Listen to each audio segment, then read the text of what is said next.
So I'll be sharing my screen. I have a mini presentation just to introduce everyone.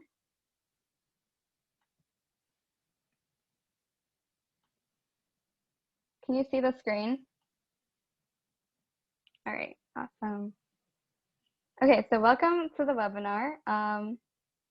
Did not expect so many people to come in, so thank you so much. So first things off, thank you to Mr. Garvey and Mr. Shannon for helping me organize this. They're from Massachusetts Peace Action. I really appreciate all the help. Before I introduce our beloved speaker, I'd like to say a few things about my project, myself, and what I'm aiming to do. And before we get started on everything, I'd also like to say one more thing.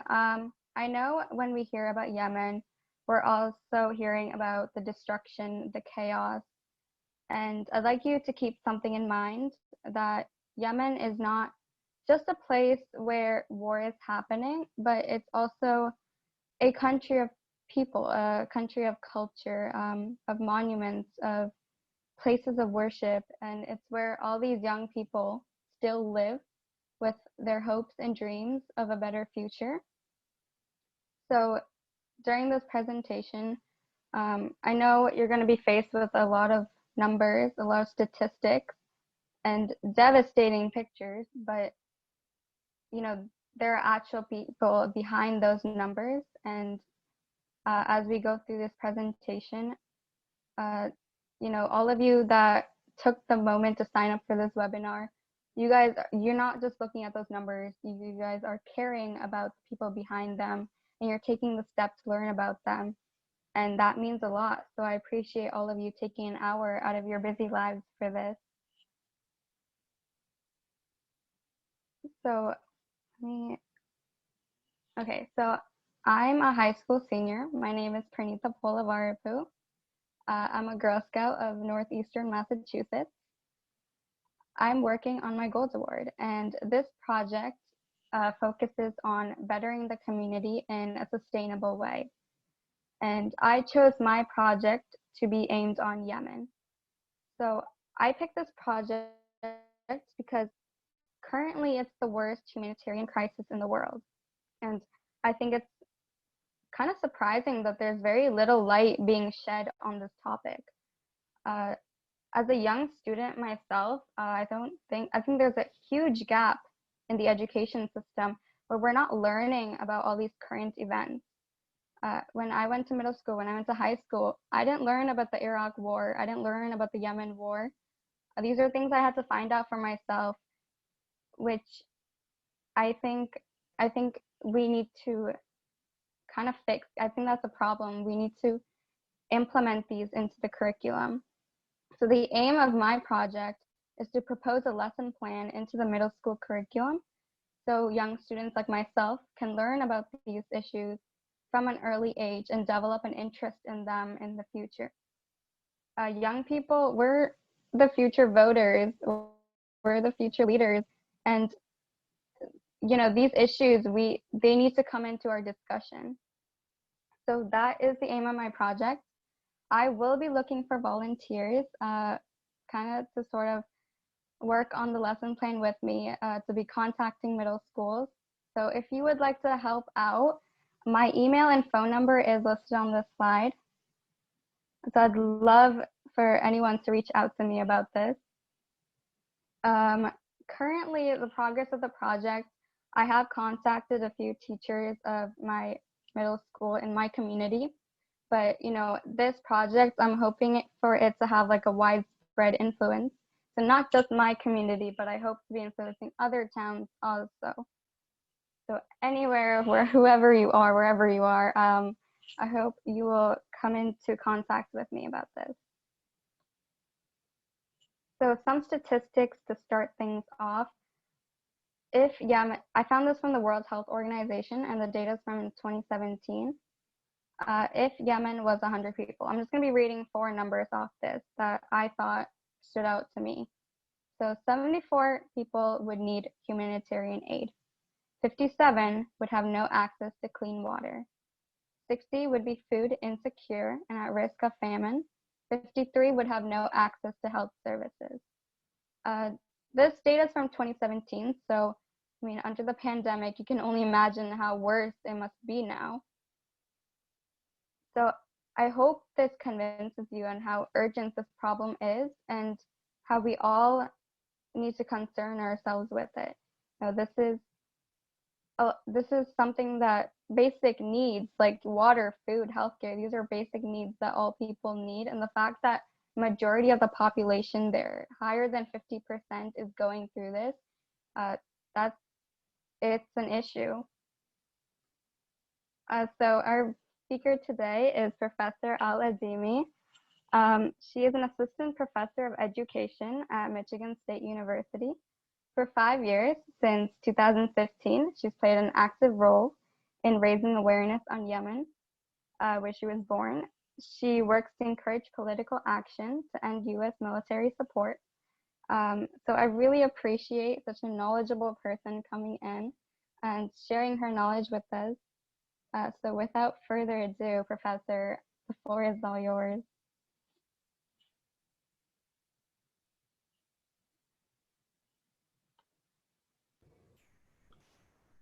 Thank you so much, Pranita, for this wonderful introduction and for telling us about your project.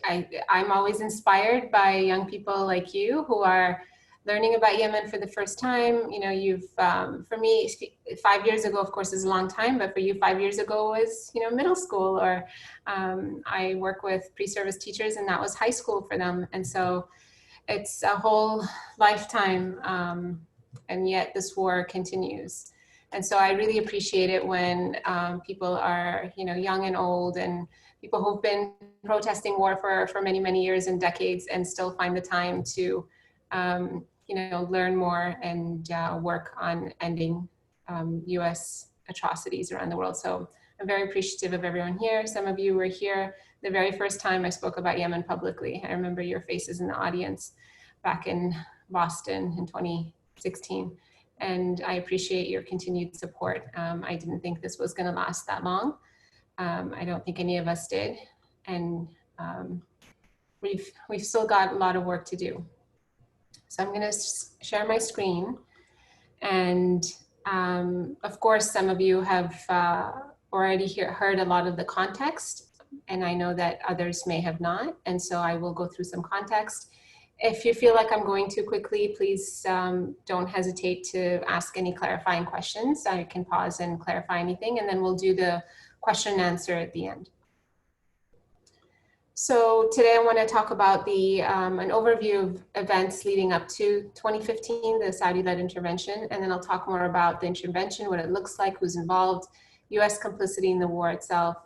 I'll talk a little bit about the humanitarian crisis resulting from the Saudi-led war. You know, I use this word war, it's really a unilateral attack on a country that can't defend itself. And then, you know, what do we need to do to end this US intervention in Yemen? For those of you who are not familiar with Yemen, it's where I was born. Its capital is Sana'a, and official language is Arabic. Before the war, over half of the population lived under $2 a day. So this is the country's, the Middle East's poorest country to begin with. And that explains to a degree some of the reasons why the war has had such a devastating impact on Yemen. Importantly, it's also the only country in the Arabian Peninsula. So our neighbors are Saudi Arabia, Oman, Kuwait, Qatar, Bahrain, the UAE. And it's the only country among those countries who is a constitutional republic. So it's not a monarchy, it's not a sultanate, it's not an emirate. There's a strive for democracy, which is still ongoing in Yemen. That war is not over. In historical times, Yemen, the larger Yemen was always, you know, united Yemen. There's South Arabia, and the kingdom at some point included Ethiopia as well. And under the Queen of Sheba, if you've heard of her. And more recently, in modern times, it was divided into North and South through the process of colonialism. So we had the Ottoman Empire in parts of northern Yemen along the coast, and they ruled until 1918 with the end of World War One, with the start of World War I, sorry. And thereafter, it was ruled by the Mutawakkilite Kingdom of Yemen, who had also ruled Yemen before the Ottomans for 1,000 years. And that lasted until 1962. And then it became the Yemen Arab Republic after a coup, and from 1962 until 1990, with the capital in the north, Sana'a. Meanwhile, in the south, the British ruled. They came and they saw and they said, we like this, we're gonna rule, like they have in many places. And they ruled out of this city over here, Aden, where I was born, but controlled the rest of southern Yemen as well. And their rule lasted from 1839 until 1967. And in 1967, the British were kicked out of Yemen, and the south of Yemen became the Middle East's only, to date, only Marxist government. It was the People's Democratic Republic of Yemen, and that lasted until 1990 with the capital, Aden. So what happened in 1990? Well, the North and the South decided to unite. And interestingly here, 1989 was when the Soviet Union was starting to crumble down, and Southern leaders were relying heavily on the Soviet Union's support, financial support. And so they began talks with northern Yemen. And, you know, I talked to my parents and they said the goal was always to unite the historic North with the historic South. So this wasn't a very unpopular idea at all. In fact, it's what most people wanted to see, a return to a united Yemen. But those talks didn't take very long. And by 1990, you had South and North Yemen unite, despite, as you've just seen, very different courses in modern history. And so that, of course, had an impact on the culture of these two places. And I'm going to go back to the slide for a second. This area in green, despite it being larger, is less populated than this northern region. So this area in the green, the former South Yemen, about 20% of the population live here, and about 80% of the population live in northern Yemen.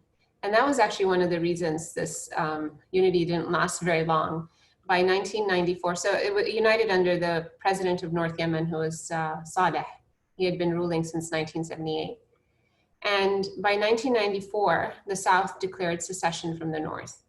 The reason was, well, many Southerners felt like they were not represented in parliament. They won 18% of the seats in parliament. Maybe they had hoped for 50%, but again, they were 20% of the population, so that wasn't very surprising. But that was a huge point of contention. And many felt exploited by Northerners kind of moving in, and you know, you'll hear this from many Southern Yemenis, taking over resources and whatnot. I think a natural consequence of the population disparity and the land disparity, but that was not expected. And so within 4 short years, the unity broke down. I lived through this declaration of secession, which resulted in a war. The North declared war on the South and kind of forced it back into unity through a summer war in 1994. The other major event was or series of events were between 2004 and 2010, and these were the Houthi-Salah wars. Who are the Houthis? They call themselves Ansarullah. And the Houthi name itself is a family name. They are a family from northern Yemen. As you can see, this is the northernmost province bordering Saudi Arabia, and Sada. The province is called Sada. And they began, they practice Zaydi Islam, which is a version of Shia Islam that's different from mainstream Shia Islam. I think you only find Zaydi Islam in Yemen. But it's also not unique to the Houthis, because about 40% of Yemenis are Zaydis, including former President Saleh. They began with preaching against Saleh's corruption in Yemen, and as well as foreign intervention, not just militarily, but Saleh was a huge ally of the Saudis and the US, but also religiously. The Saudis were bringing in their version of Islam, Wahhabi Salafi Islam, and textbooks were changing, and the Zaydis were a prominent family with deep-seated, kind of rooted religious beliefs, and they didn't want that influence on their children and on other Yemenis. And so they began preaching against this kind of influence of Saudi Arabia and Yemen, as well as Saleh's corruption. I mean, the man was one of the richest men in the region, if not in the world, and Yemen was one of the poorest countries in the world. And he responded through war, as he did with the Southern Secession. And there were a series of 6 wars against the Houthis. He recruited Saudi Arabia, and they killed their leader, Hussein al-Houthi, but didn't manage to quell the movement in any way. And in fact, I think the Houthis at that point were gaining a lot of sympathy from the rest of Yemen, because they were saying things that many of us felt but couldn't say for obvious reasons under a dictatorship. So by 2010, we have a country here that's been united for only 20 years, that was impacted by a long history of colonialism, the Ottoman colonialism in the north and British colonialism in the south. They were ruled undemocratically by a class of elites. Saleh himself was from, had joined forces with a lot of elite tribes and gave them powerful positions. And he faced political threats in the south with the Southern secessionists, who were now feeling like they were forced into this unity, and in the north by the Houthis, as well as growing discontent among many people, especially young people. The economic and political conditions were deteriorating, and unless you were well connected, things didn't look very good for you in Yemen by 2010.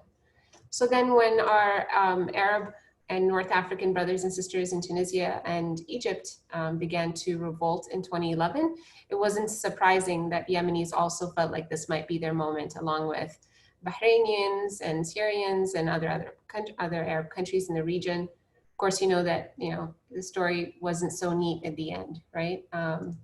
And the Arab Spring was born with scars that I think last until now and seems to be unresolved in many places. So in 2011 then, it began with peaceful protests. And this is important because Yemenis are highly armed people. After the United States, they're the second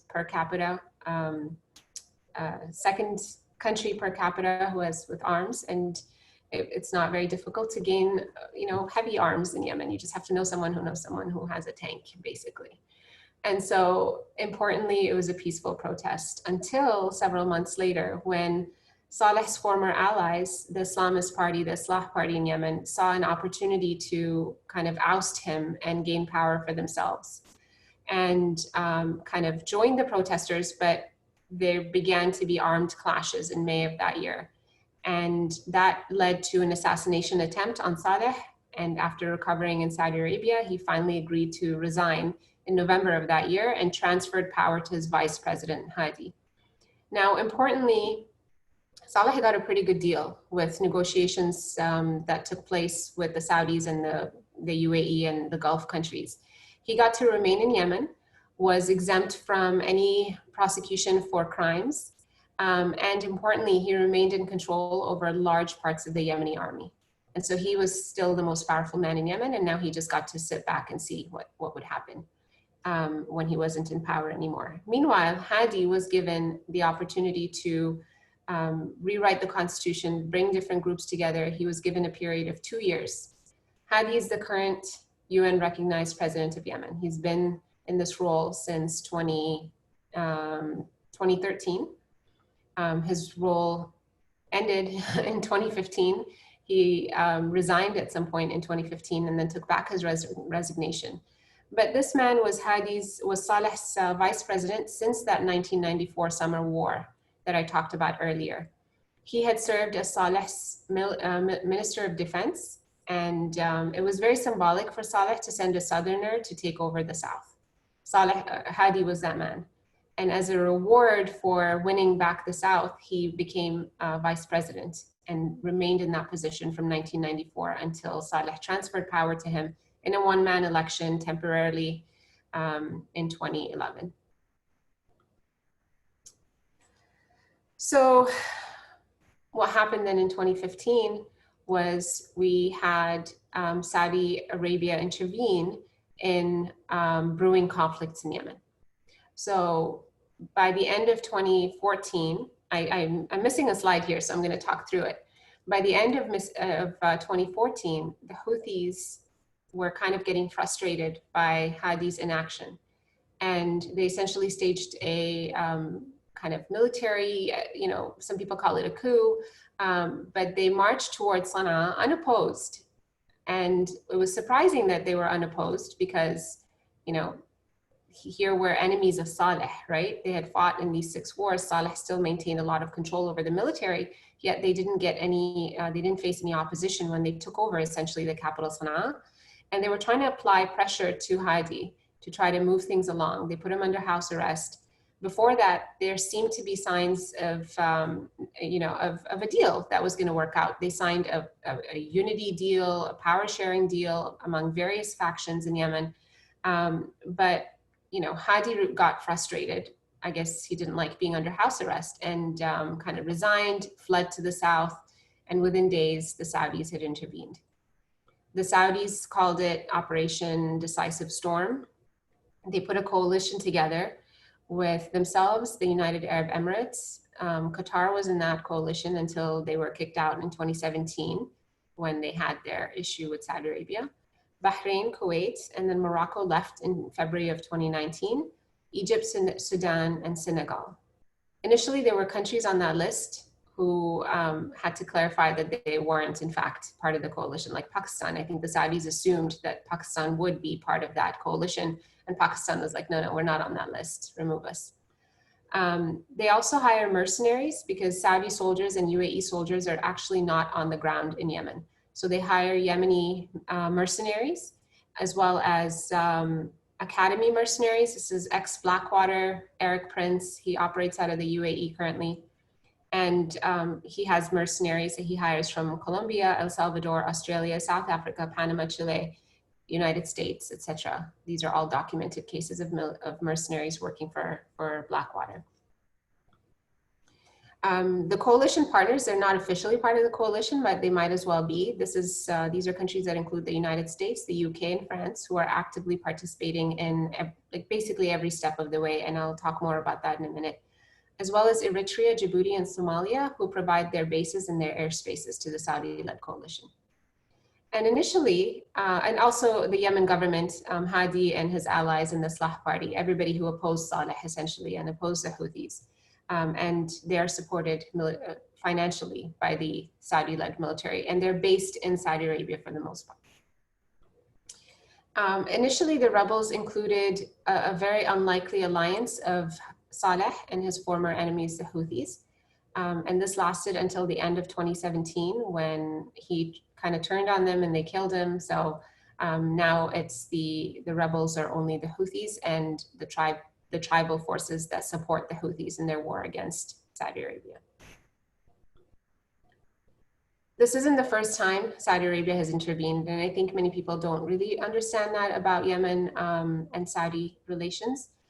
These are just 2 examples of Saudi interventions in Yemen, historic interventions.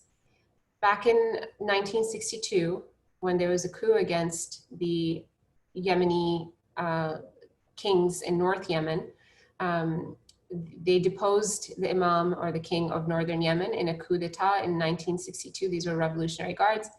The Imam escaped to Saudi Arabia and waged a civil war until 1970 for the next 8 years from Saudi Arabia with military support from the Saudis, Jordan, Britain, and Israel, interestingly. And so these are, the Saudi, Jordan, Britain, these are kingdoms, right? And so they were trying to support the monarchist. On the other hand, Egypt's Gamal Abdel Nasser had sent 70,000 troops, which constituted 1/3 of his army to support the Republicans. And the Soviet Union provided warplanes. I have further readings here, but this was an interesting situation. And then finally in 1970, they conceded and the monarchists didn't win. We had the revolution, the coup had won in the north, and we didn't have a kingdom anymore in northern Yemen. In the 1994 Yemeni civil war between North and South, Southern leaders declared secession from the North, like I mentioned earlier. Saudi Arabia and Oman were quick to provide military assistance, this time to the Southerners. And again, I have further reading here. It's a piece from 1994 that takes a deep dive. It's called North and South Yemen, Lead Up to the Breakup. I know it's the Washington Report on Middle East Affairs. Interestingly, in both cases and in other historic cases, whatever side Saudi Arabia supports didn't end up winning. So why are they so interested in Yemen? This is map of the region. As you can see, Yemen controls Bab el-Mandeb Strait right here, where 6.2 million barrels of oil and oil products per day travel. So not just in one direction toward Europe, but also toward Asia. So this is a very important strategic location for Yemen to be in control of. Bab el-Mandeb Strait, in Arabic that translates to the Gate of Lamentations or the Gate of Tears. And they say the legend says it's because when the continent separated, there was a lot of loss of life in that strait. In 2018, like I mentioned, 6.2 million barrels per day of crude oil and other petroleum products flowed toward Europe, the United States, and Asia. And this was an increase from 5.1 million barrels per day in 2014. So even in the middle of this war, there's been an increase of movement there.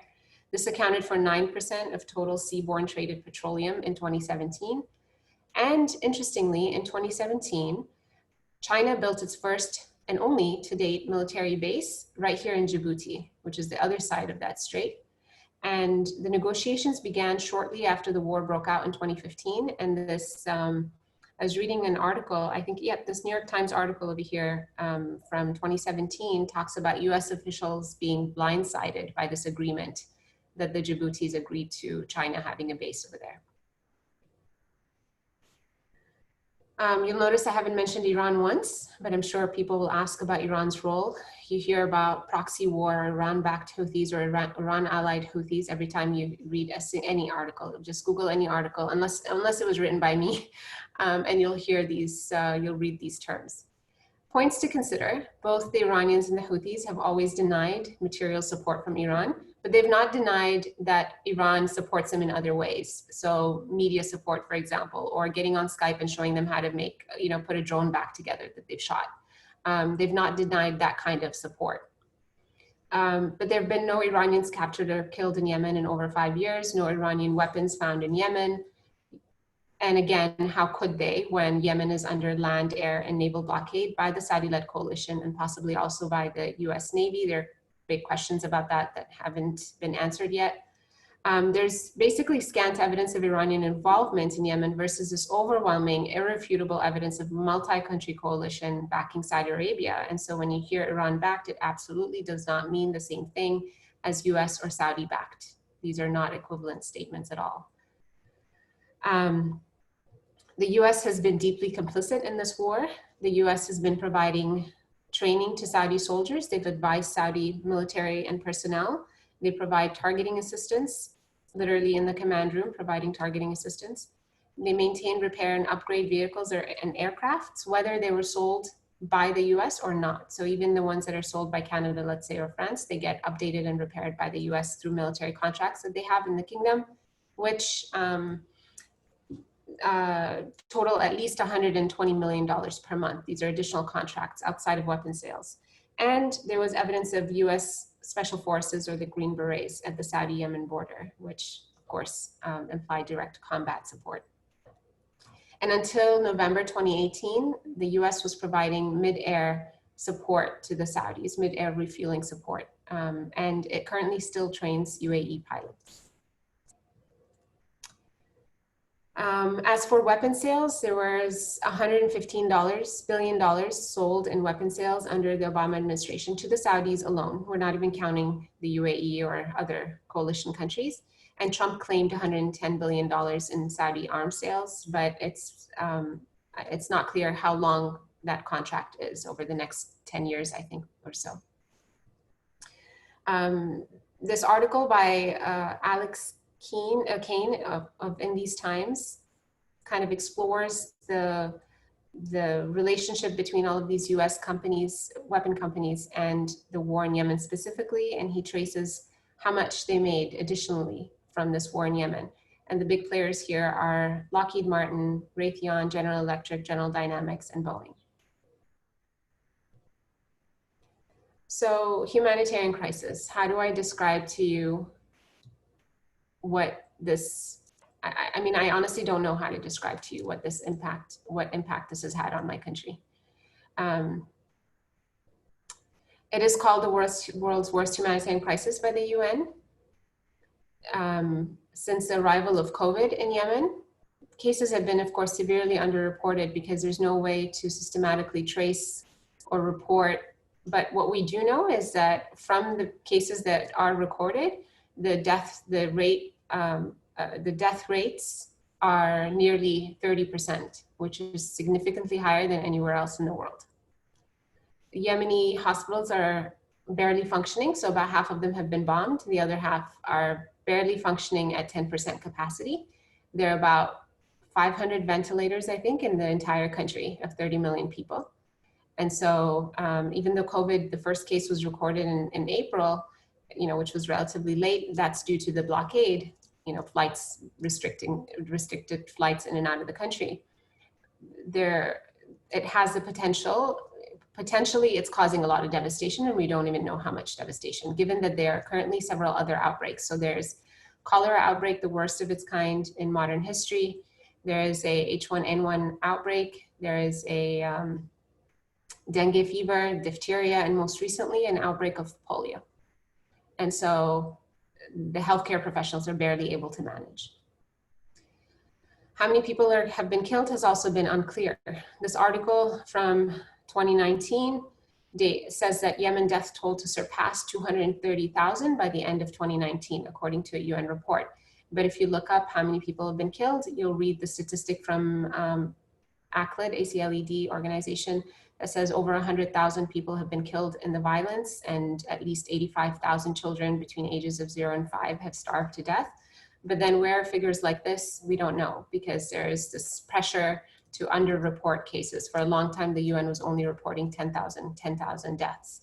And we know that the UN, unfortunately, is in a difficult position because they're supported by the Saudis and the Americans, the US government. And so they've had to make certain concessions. And among those concessions, it seems to be reporting how many people have actually been killed during this war.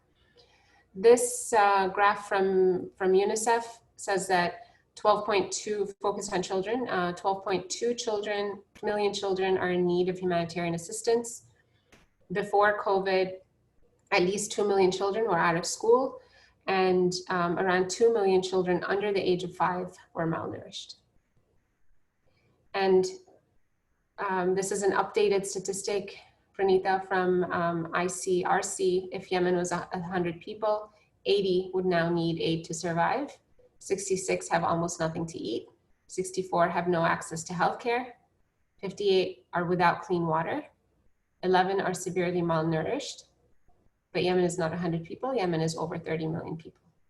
So if you think about what we're being told with COVID to wash our hands with soap, people don't even have enough water to drink, let alone wash their hands.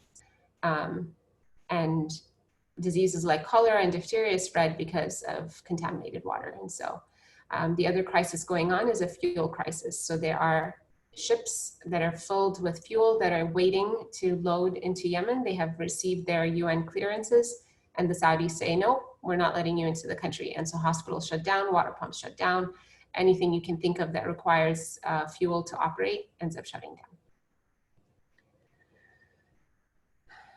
So there have been efforts here to end US complicity in Yemen, in the war in Yemen. Not on moral grounds or humanitarian grounds, but on legal grounds, right? And so the US participation, it turns out, which started under President Obama, is unconstitutional. It violates the War Powers Act of 1973 that was introduced after Nixon's secret bombing of Cambodia was leaked to the press. And it authorizes Congress, not the president, to declare war. And even though every president since then has violated this act, they were only challenged one time, which was in 2019, when the Senate and the House, led by Senator Sanders and Representative Ro Khanna, passed the War Powers Bill that was about 2 years in the making at that point. And it directed Trump to end US support for the war. Of course, he vetoed that bill in 2019, more than a year ago now, which brings into question the legality of this, right? How can a president veto something that is requiring him to abide by the Constitution? So he's in direct violation of the Constitution. So what happens next? If Trump wins, we continue to fight, pass another War Powers resolution. This time we need a veto-proof majority, which is 67%. We didn't have that last time. continue to push for ending all forms of US support for the war. And if Biden wins, Biden, despite being, in the Obama administration when this war began, has said as part of his Democratic Party's platform that they will end support for the US war in Yemen. But it's important to hold them accountable to all of this. Within the first 100 days, this has to happen right away. This isn't something that they need to stall on. And to also restore aid to northern Yemen. In the middle of all of this chaos, the Trump administration has cut aid to northern Yemen, USAID, USAID to northern Yemen, where 70% of the population live and need aid. So, we can talk about what this means with Biden, whether we believe them or not, but it is part of his Democratic platform. So the war and blockade, of course, have a devastating impact on the people of Yemen. But without substantial US support, the Saudis and the Emiratis can't continue to wage this war at this scale. They don't manufacture a single weapon. They don't train their own soldiers. They don't refuel their own jets. They don't maintain their vehicles and aircrafts. They're literally waiting for the US to hold them every step of the way, US, UK, and France. Congress still has the authority to end this war, whether it's through the National Defense Authorization Act or the war powers or other means. Every day that we're not ending this war, the US is complicit in the death of Yemenis. Civil conflict, of course, will continue. The country has been fractured by so many years of war, and people have taken on different alliances. But so, ending US support for the war isn't going to end everything in Yemen altogether, but we're talking about the scale of destruction here. People don't blockade themselves. They don't bomb their own hospitals or their water sources or prevent the country from, having access to fuel. No civil war is able to accomplish the kind of destruction that this war has caused on Yemen. And I'll end with ways to show solidarity with the Yemeni people, ending US complicity in the war in Yemen, whether it's this administration or the Biden administration, and urging them to restore aid to Yemen. I mean, this is the least they can do. The least they can do is to stop what they started, right? There are Yemeni organizations, such as the Yemeni Alliance Committee, that you can follow on facebook.com/YAC of California. If you're wanting to learn more about Yemen actions, as well as Action Corps and Just Foreign Policy. And then I recommend donating to Yemen Relief and Reconstruction Foundation at yemenfoundation.org. They receive grants for their operation in Yemen, so they're able to dedicate every dollar that they receive to the aid of Yemenis in all parts of Yemen. And the organization was started, and it's led by Yemeni American epidemiologist, Dr. Aisha Jaman, who's also a friend of mine. So I will stop there. This is my contact information for people who want to get in touch, either on Twitter, where I only tweet about Yemen, and or my MSU email. And I think we'll do a question and answer.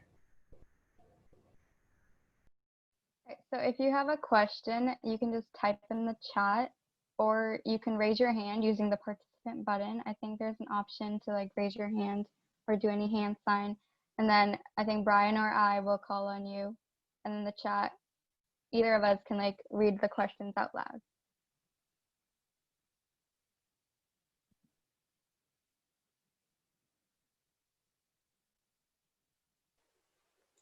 I see Richard with his hand up. So I'll go to you, Richard. Okay, thank you. It's my understanding that from 2015, the spring of 2015, when the US got heavily involved, that it immediately began assisting the Saudis with their war planning and with the refueling in the air of the Saudi bombers, and with the use of satellites and other targeting technologies. And that almost immediately upon US involvement, the targets became, for a period of a few months, primarily civilian targets: hospitals, fields, flocks, agricultural pumps, the sanitation system, which is what caused the cholera, the electrical system, which caused the sanitation system to break down and cause the cholera. And so it seems to me that from the beginning of US involvement, there was a war strategy that was implemented. That was a strategy of war crimes and genocide. That was a strategy to cause mass disease, mass starvation, and mass death, not through direct targeting of the military, but targeting of life support systems. So that's my understanding of the war strategy, and that it was a joint US-Saudi war strategy, and that the US role, therefore, is actually much worse than anything you have described so far. I wonder what you think of that. So within the first 48 hours, they disabled the Yemeni Air Force. Essentially, they bombed all the planes. So the other side doesn't even have access to a single helicopter or jet or anything like that.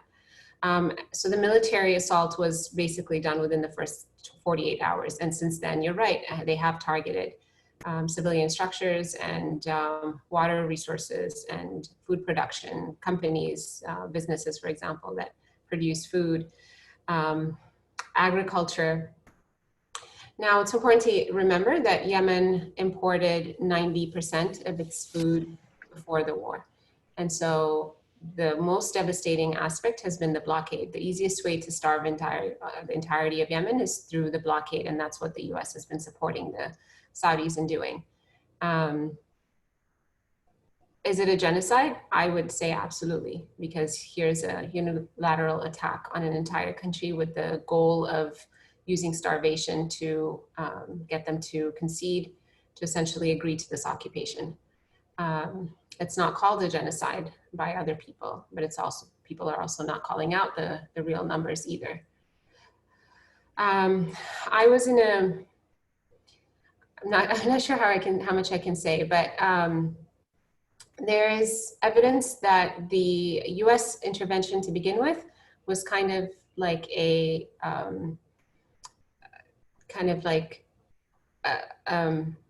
as a result of the Iran deal. So the Iran deal had happened behind Saudi Arabia's back, and the Saudis were furious that the US would agree to an Iran deal. And that's when they began their war in Yemen in early 2015.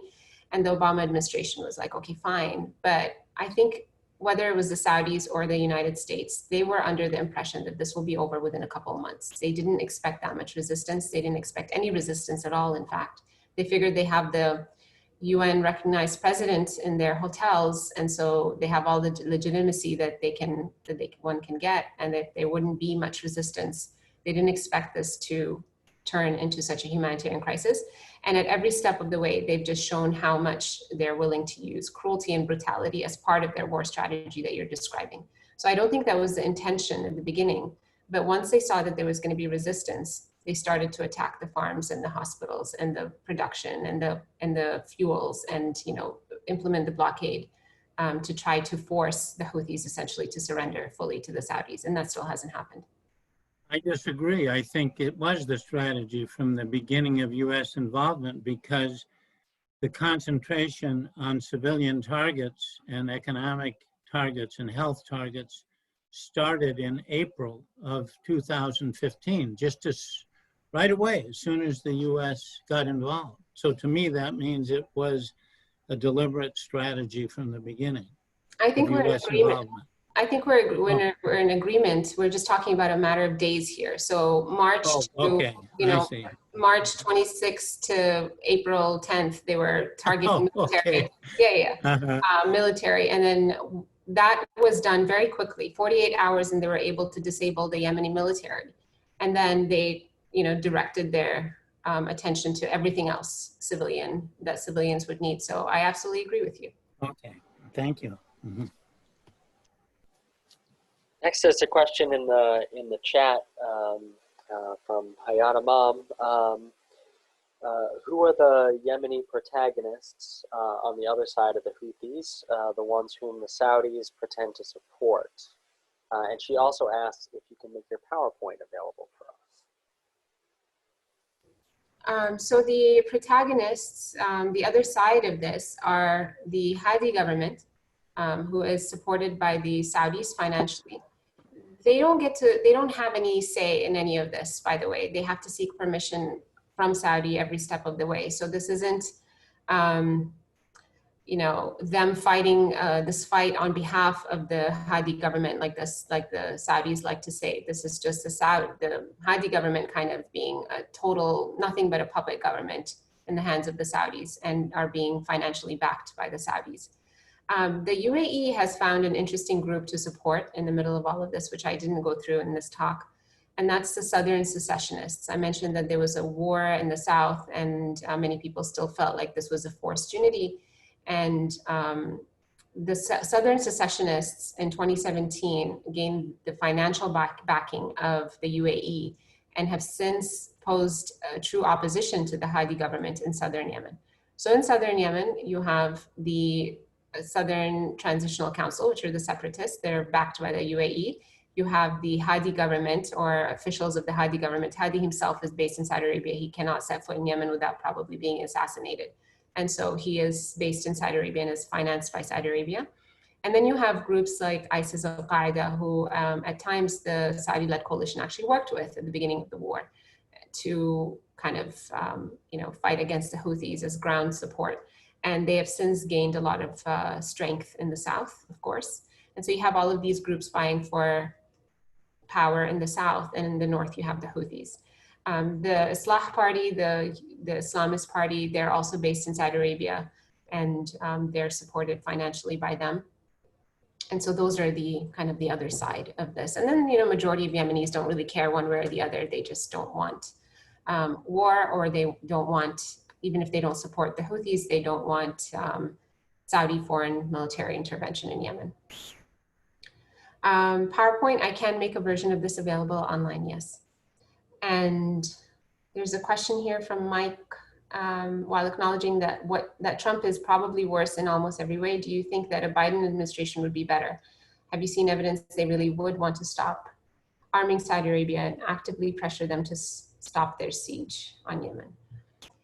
I'm very skeptical, I have to say, of the administration that started all of this, to say that we now earnestly regret this. I mean, they haven't even said that they regretted anything. They just said, we're gonna revisit our policy with Saudi Arabia, our relationship with Saudi Arabia, and we're gonna end this war in Yemen.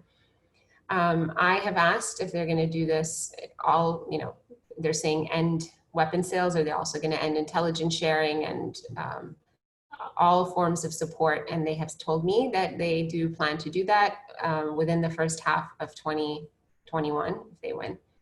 I'm skeptical that without a lot of pressure that they would even get any of this done. Why should they feel the need to end this when they didn't have a second thought about starting an illegal humanitarian war on day one of the war? Like, the White House announcement came the same day that the Saudis started dropping bombs. In fact, the Saudis made the announcement that they were attacking Yemen from Washington, D.C. And so I have very little faith in the administration. I'm hoping that people would, hold them responsible, whether it's the Trump administration or the Biden administration. They wouldn't, yes, you're right, Mike. They didn't stop selling weapons when Lockheed and Raytheon start building new factories there. By the end of 2016, even, they had a chance to end this, right? So in October, there was a devastating bomb that killed 140 people at a funeral. And the Obama administration said, okay, we're gonna reconsider smart bombs, and then nothing happened. They paused them for a few weeks, and then nothing changed, right? They didn't reconsider the relationship. It was already the world's worst humanitarian crisis. People were already starving to death by the end of 2016. They had already been bombing hospitals and schools, and it was just, like you mentioned, Richard, part of the strategy. And so there wasn't even any pretense about it. And they had, if they really felt like this shouldn't be carried on through the Trump administration, they had a few months where they could have ended this, and they didn't. And so I'm skeptical. A lot of colleagues of mine are hopeful that because now this seems to be a mainstream Democratic Party position, that this would in fact happen, but I'm very skeptical. I know Alice has had her hand raised for some time. Alice, would you like to ask your question? Sure, thanks. Hopefully that's working okay. Sometimes I have some trouble with my sound. Thank you, Shireen, for that really, really interesting and informative presentation. It's always great to hear from you, and as always, very devastating to hear about the reality that people are facing in Yemen. I share your skepticism, by the way, about the willingness of the Biden administration to just, immediately cut off a very profitable war without significant public pressure. So one thing I was hoping that maybe you could speak a little bit more about is the role in all of this of some of the big weapons manufacturers. Right here in Massachusetts, just north of Boston, we have Raytheon, which is headquartered in Waltham, is a major weapons manufacturer, sponsor of many charitable organizations, including the Girl Scouts, actually. And I was wondering if you could just talk a little bit about their role in all of this and ways that we can pressure them to cut off their sales to the Saudis. Thank you. Thank you, Alice. It's really good to see you. I think there are a lot of losers in this war.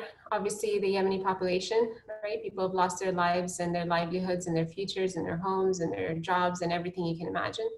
The Saudis are bleeding cash. They've had to dig into their sovereign wealth fund to support this war. There's evidence that there's speculation or estimation that they're spending $200 million a day on this war in Yemen. And so, again, they don't manufacture a single thing in that country, right? So they rely on importing a lot of, or everything in order to wage this war.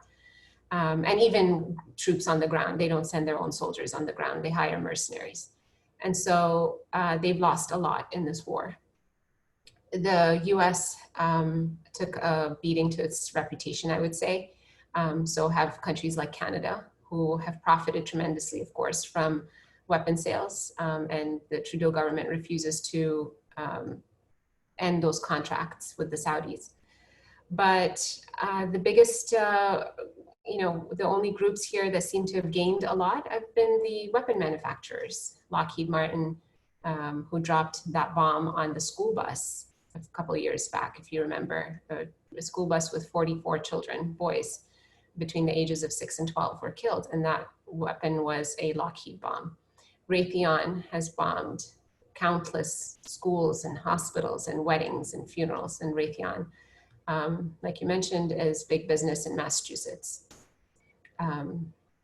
Boeing has benefited tremendously. So these weapon manufacturers, they're the only ones who've actually benefited from any of this. Not the Saudis, not the US really, not the taxpayers, not the average American. You can't even say that this has been hugely impactful on jobs, but certainly the weapon manufacturers who have a giant lobby here in the United States.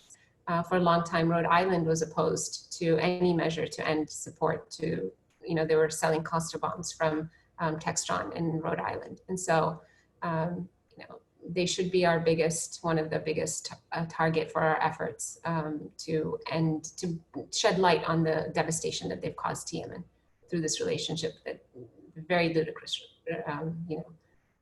relationship that they've had with Saudi Arabia. So I also have a question. Do you think as part of the blockade that the vaccine will also be used as a diplomatic tool? Absolutely. I mean, if they're using hunger and food as a diplomatic tool, which is a war crime, by the way, to deny people food and water, then why wouldn't a vaccine be used in that way? I think they would throw everything that they have. The Saudis don't deny that they're using starvation as a weapon, but they say that they're starving the Houthis as though, blockading a country would only affect the fighting groups and not the civilians and the children. So, if it comes down to it, yes, definitely. I don't think they would have any qualms about it. So we have another question in the chat from Mohammed Javed. Who is helping the Houthis? Who is helping the Houthis? Well, let's talk about what help actually means, right? So They have a lot of support, like I mentioned, from Iran in their media, and through advising them with, getting literally. I'm not even trying to be silly or anything like that. Just getting on Skype and showing them how to remanufacture a dropped, a targeted drone or something like that. But that's the extent of Iranian involvement. What do the Houthis have? They have a lot of weapons on the ground. Like I mentioned, Yemen has a lot of weapons on the ground to begin with. Back when Saleh was trying to get the US involved in his war against the Houthis, he was telling them that Iran was providing weapons to the Houthis, therefore you should be worried about Iran, therefore you need to support me with this armed group. This was back in 2004 to 2010.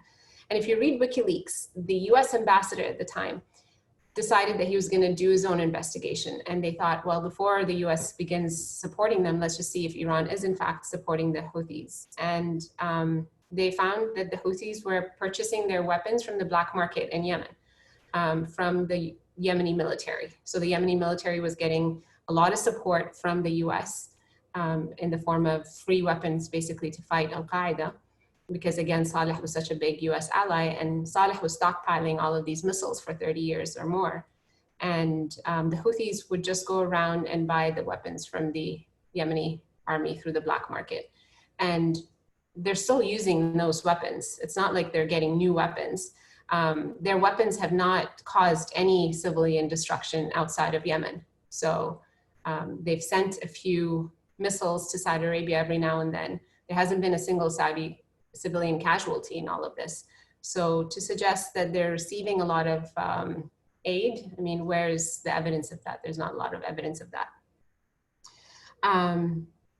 But yes, part of this as well is that, they wouldn't accept another Iran ally in the region, absolutely. So there has been no, they haven't denied that they have a positive relationship with Iran, and that seems to be threat enough to the Saudis and the US. I think we'll take one more question. Hayat Imam asks, how is Saudi Arabia benefiting from this war? And if not benefiting, why are they fighting? So I think this will go down in history as being, I don't even know how to say this politely, the dumbest group ever really waging a war.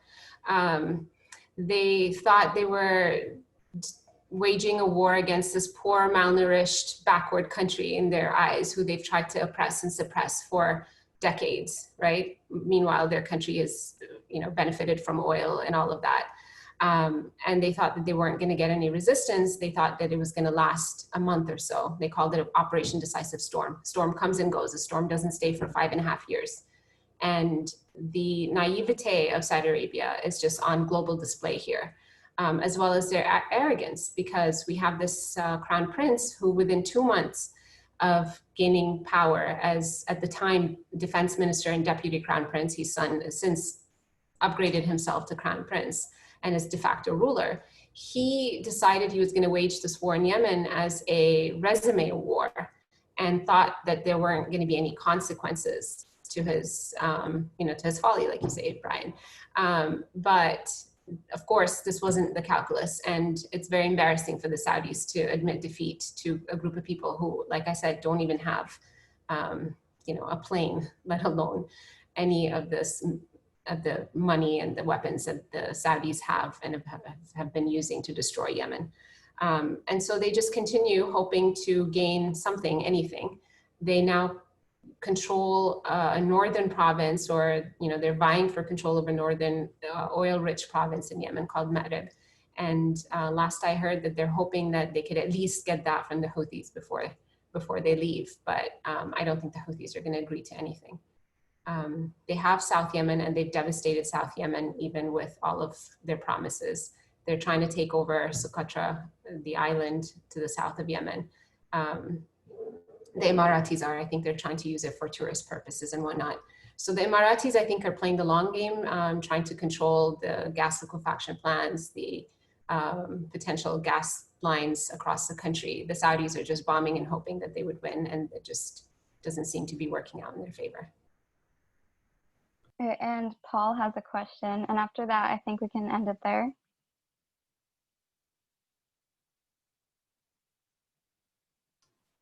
Thank you, Shireen. Thank you, Pranitha.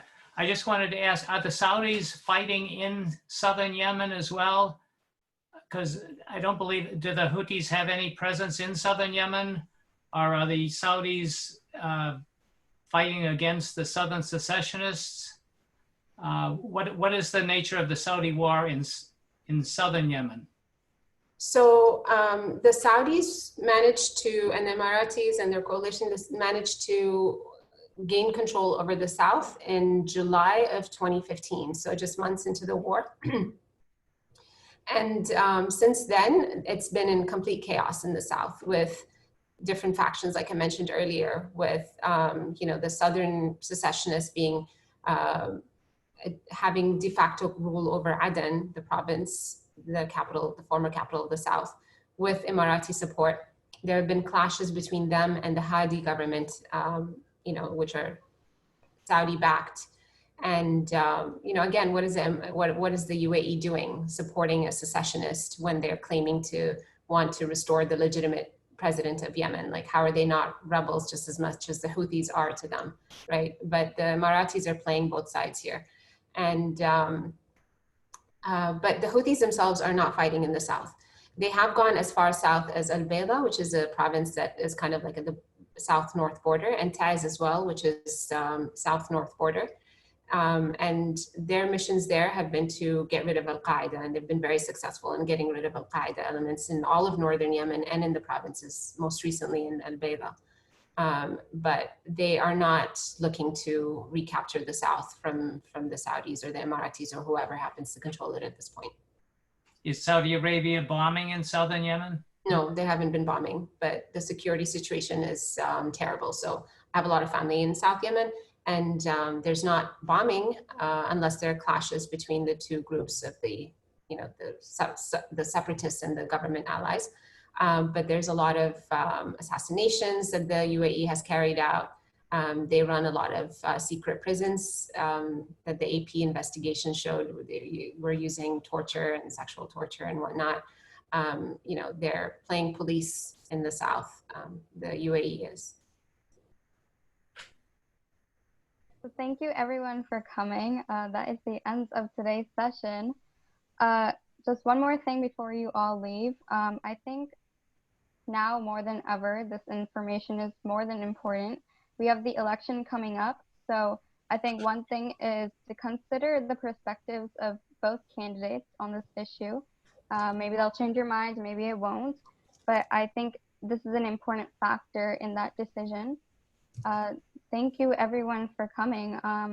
We all have a global responsibility, a civic responsibility to be learning about this issue. So again, thank you so much. And that's it. Thank you so much, everyone. It's always a pleasure talking to people who are concerned about Yemen and who I hope will continue to help us end this war. And thank you so much, Pranitha, for organizing this. You did such a great job. Thank you. That was a wonderful presentation, Shireen. Thank you. I appreciate it.